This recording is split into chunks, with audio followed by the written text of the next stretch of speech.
الحمد للہ نحمدہ ونستعینہ ونستغفرہ ونؤمن بہ ونتوکل علیہ ونعوذ باللہ من شرور انفسنا ومن سیئات اعمالنا اما بعد فاعوذ باللہ من الشیطان الرجیم بسم اللہ الرحمن الرحیم قد افلح المؤمنون الذین هم فی صلاتهم خاشعون والذین هم عن اللغو معرضون والذین هم للزکاة فاعلون صدق اللہ العظیم۔ قال النبی صلی اللہ علیہ وسلم الا ان فی الجسد مضغة اذا صلحت صلح الجسد كله واذا فسدت فسد الجسد كله الا وهي القلب او كما قال علیہ الصلاۃ والسلام۔ عزیزان گرامی اور حاضرین جمعہ، میں نے آپ حضرات کے سامنے تلاوت کی ہے۔ اللہ تبارک و تعالیٰ نے ان آیتوں میں کامیاب مومن کے صفات ذکر فرمائے ہیں۔ اللہ تبارک و تعالیٰ نے ان صفات کا ذکر اس لیے فرمایا کہ اللہ تعالیٰ اپنے بندے سے یہ چاہتا ہے کہ ہمارے بندے ان صفات کا حامل ہو، اور جو بندہ ان صفات کا حامل ہوگا انہیں کامیابی ملے گی، انہیں فلاح حاصل ہوگی۔ ان صفات میں سے پہلی صفت کا یہ ذکر فرمایا قد افلح المؤمنون الذین هم فی صلاتهم خاشعون، وہ لوگ کامیاب ہیں جو اپنی نمازوں میں خشوع اختیار کرتے ہیں۔ دوسری صفت یہ بیان فرمائی والذین هم عن اللغو معرضون، وہ لوگ جو بیہودہ اور لغو اور فضول باتوں میں نہیں پڑتے، وہ لوگ کامیاب ہیں۔ اور تیسری صفت یہ فرمائی والذین هم للزکاة فاعلون، وہ لوگ جو زکوٰۃ ادا کرتے ہیں کامیاب ہیں۔ اس آیت کے دو مطلب ہیں۔ پہلا مطلب یہ ہے کہ والذین هم للزکاة فاعلون، وہ لوگ جو زکوٰۃ ادا کرتے ہیں۔ زکوٰۃ دین کے اہم ستونوں میں سے ایک اہم ستون ہے۔ جس طریقے سے نماز دین کا ایک ستون ہے، اسی طریقے سے زکوٰۃ بھی دین کا ایک اہم ستون ہے۔ والذین هم للزکاة فاعلون، وہ لوگ جو پاکی صفائی اختیار کرتے ہیں، جو پاکیزہ بنتے ہیں، جو پاکیزہ بننے کی کوشش کرتے ہیں۔ والذین هم للزکاة فاعلون ہے کہ وہ لوگ جو پاکی اختیار کرتے ہیں، پاکیزہ بننے کی کوشش کرتے ہیں۔ تو اگر کسی کے جسم کے اندر گندگی لگ جائے تو اس کے پاک کرنے کا طریقہ یہ ہے کہ اس کو پانی سے دھویا جائے۔ اگر گندگی لگ جائے تو اس کا طریقہ یہ ہے کہ اس کو پانی سے دھویا جائے۔ لیکن اگر کسی کے اخلاق اور اعمال میں نجاستیں ہو، گندگی لگی ہوئی ہو، ان کے اعمال اور اخلاق خراب ہو، تو ان کو پاکیزہ بنانے کا طریقہ کیا ہے؟ تو نبی کریم صلی اللہ علیہ وسلم کو اس دنیا میں جو بھیجا گیا، 4 مقصد کے لیے بھیجا گیا۔ قرآن کریم نے 4 جگہوں پر اس آیت کو ذکر کیا ہے۔ سورہ بقرہ کے اندر ہے یتلو علیہم آیاتک ویعلمہم الکتاب والحکمۃ ویزکیہم انک انت العزیز الحکیم۔ نبی کریم صلی اللہ علیہ وسلم کو اللہ تعالیٰ فرماتے ہیں کہ ہم نے دنیا میں اس لیے بھیجا تاکہ آپ لوگوں کو ہماری آیتوں کی تلاوت کر کے سنائے۔ دوسرا یہ ہے کہ ویعلمہم الکتاب، اور کتاب کی تعلیم دے، ان آیتوں کا مطلب سمجھائے، ان آیتوں کی تعلیم دے۔ اور تیسرا مقصد یہ ہے کہ ان کو حکمت کی باتیں بتلائے، ان کو دانائی اور عقل مندی کی تعلیم دے۔ اور چوتھا کام یہ ہے وَيُزَكِّيهِمْ، اور ان کا تزکیہ کرے، ان کے اخلاق کو سنوارے، ان کے اخلاق کو پاکیزہ بنائے۔ کریم صلی اللہ علیہ وسلم کو اللہ تعالیٰ نے چوتھا کام یہ دیا وَيُزَكِّيهِمْ، اور آپ ان کا تزکیہ کریں، ان کے اخلاق کو پاکیزہ بنائیں۔ لیکن اخلاق پاکیزہ بنانے کا طریقہ کیا ہے؟ اس کا صاف مطلب یہ طریقہ یہ ہے کہ انسان دنیا کے اندر جو بھی کام کرتا ہے، در حقیقت اس فعل کا، اس عمل کا سرچشمہ، اس کا منبع انسان خود اس کا دل ہوتا ہے، انسان کا دل ہوتا ہے۔ مثال کے طور پر ہم اور آپ ابھی جمعہ کی نماز ادا کرنے کے لیے مسجد میں آئے ہیں۔ سب سے پہلے آج آپ نے یہ سوچا کہ آج جمعہ ہے، جا کر کے مسجد میں جانا چاہیے اور جا کر کے جمعہ کی نماز ادا کرنی چاہیے۔ پھر اس کے بعد ارادہ بنا مثال تھوڑی سی سستی بھی آئی ہوگی تو آپ اس سستی کا مقابلہ کرتے ہوئے آپ اپنے ارادے کو پختہ کیے ہوں گے کہ نہیں آج جانا ہی جمعہ کی نماز ادا کرنے کے لیے۔ جب آپ کے دل نے ارادہ کر لیا، پختہ کر لیا، تو یہی دل کا جو فعل ہے، یہی اخلاق، اگر آپ کا دل اچھی خواہشات کا، نیک ارادوں کا، اسی طریقے سے نیک جذبات اگر آپ کے دل کے اندر جنم لیں گے تو آپ کے اعمال بھی اچھے ہوں گے۔ اگر آپ کے دل کے اندر برے جذبات، برے خیالات، برے ارادے جنم لیں گے تو آپ کے اعمال بھی برے ہوں گے۔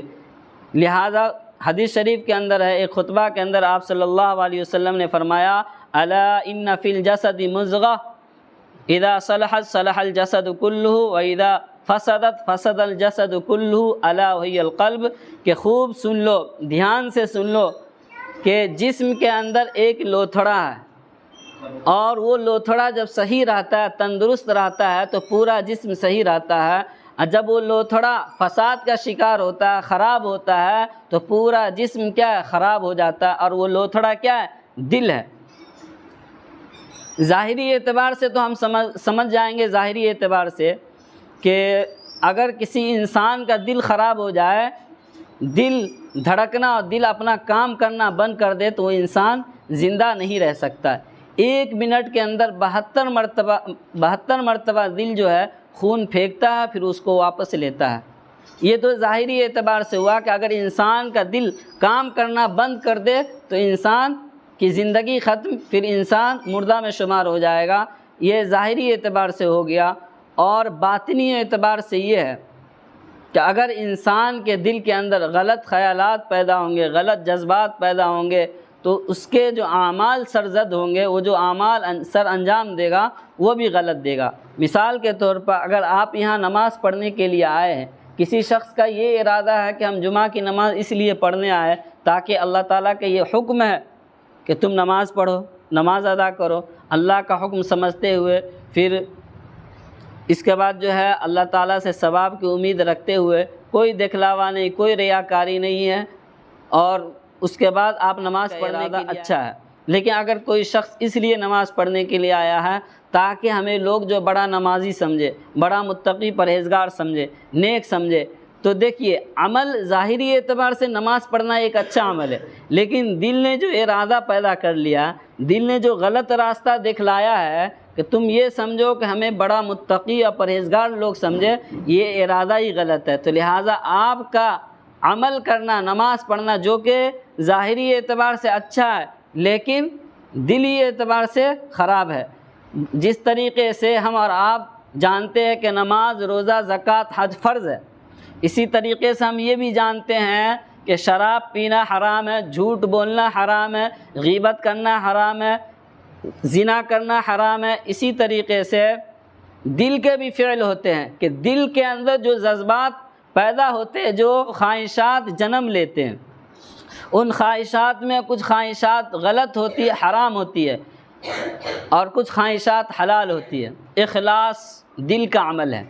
انسان ظاہری اعتبار سے اخلاص نہیں دکھا سکتا ہے، دل کا عمل ہے، اور اخلاص اسی طریقے سے فرض ہے جس طریقے سے نماز فرض ہے، بلکہ اس سے بھی بڑھ کر کے اگر آدمی نماز پڑھ رہا اور اخلاص نہ ہو تو اس کی نماز بیکار ہے۔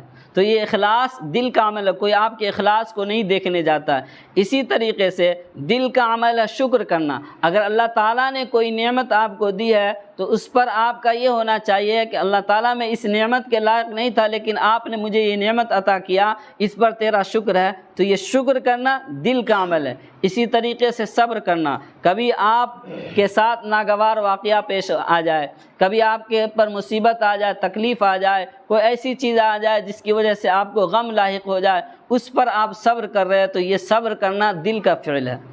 یہ تو حلال ہے، دل کا فعل۔ اور حرام کیا ہے؟ کہ آدمی تکبر کرے۔ یہ دل کا فعل ہے تکبر کرنا، کہ آدمی کسی مجلس میں بیٹھا ہوا یا لوگوں کے سامنے اور اپنے آپ کو بڑا سمجھ رہا کہ مجھ سے بڑا کوئی ہے ہی نہیں ہے۔ بعض دفعہ آدمی زبان سے نہیں کہتا، زبان سے تو یہ کہہ رہا ہوتا ہے کہ میں حقیر ہوں، ذلیل ہوں، لیکن دل میں اس کے یہ ہوتا ہے کہ میں تو بہت بڑا آدمی ہوں۔ خنزیر جو سور جو ہوتا ہے اس کے کھانے سے بھی زیادہ حرام ہے، اس لیے کہ تکبر کا مطلب یہ ہو گیا کہ آپ اللہ تعالیٰ سے لڑائی کر رہے ہیں، بڑائی اور کبریائی صرف اللہ کو زیب دیتا ہے، کسی بندے کو زیب نہیں دیتا۔ تو یہ تکبر کرنا دل کا فعل ہے لیکن حرام ہے۔ اسی طریقے سے حسد کو دیکھ لیجئے، یہ دل کا فعل ہے۔ حسد کہتے ہیں کہ دوسرے کی نعمت کو دیکھ کر کے یہ جلن کرنا، یہ حسد کرنا کہ کاش اس کی نعمت اس سے چھن جائے، اس کی نعمت اس سے ضائع ہو جائے، ظاہر ہو جائے، ختم ہو جائے، یہ حسد ہے۔ اور حسد آدمی ظاہر سے نہیں کرتا بلکہ دل سے کرتا ہے۔ تو دل کے اندر حلال ارادے بھی پیدا ہوتے ہیں، خواہشات، نیک ارادے بھی پیدا ہوتے ہیں، جائز ارادے بھی پیدا ہوتے ہیں، اور حرام ارادے بھی پیدا ہوتے ہیں۔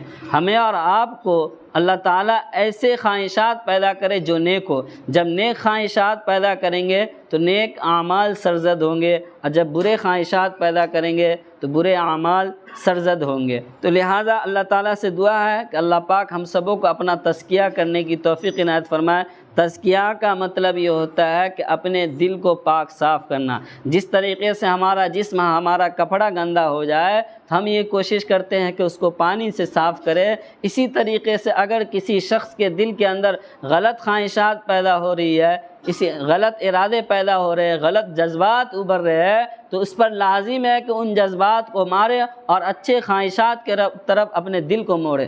کیوں؟ اچھے خواہشات کی طرف جب آپ کے دل مڑیں گے تو اچھے ارادہ بنیں گا، جب اچھے ارادہ بنیں گے تو اچھے اعمال سرزد ہوں گے۔ لیکن اگر بری غلط خواہشات، غلط ارادے، غلط جذبات آپ کے دل کے اندر پیدا ہوں گے، پھر ارادہ بھی اور جو کام آپ سے سر انجام ہوگا وہ غلط ہوگا۔